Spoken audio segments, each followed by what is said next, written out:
Cell. Cell అంటే కణం.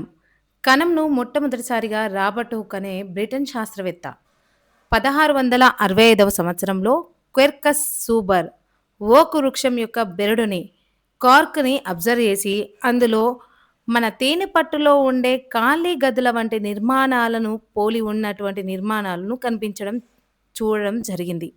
ఈ గదులను కణం సెల్యులా అంటారు ఇంగ్లీష్‌లో. కణంని సెల్యులా అని పిలవడం జరుగుతుంది. ఇలా అతను కణం అని పేర్కొన్నాడు. కణం అనగా లాటిన్ భాషలో చిన్న గది లేదా ఖాళీ గది అని అర్థం వస్తుంది. రాబర్ట్ హుక్ రచించిన గ్రంథం ఏంటంటే, ఇతడు ఈ దానిపైన రీసెర్చ్ అంతా కూడా మైక్రోగ్రాఫియా అనే గ్రంథంలో రాయడం జరిగింది.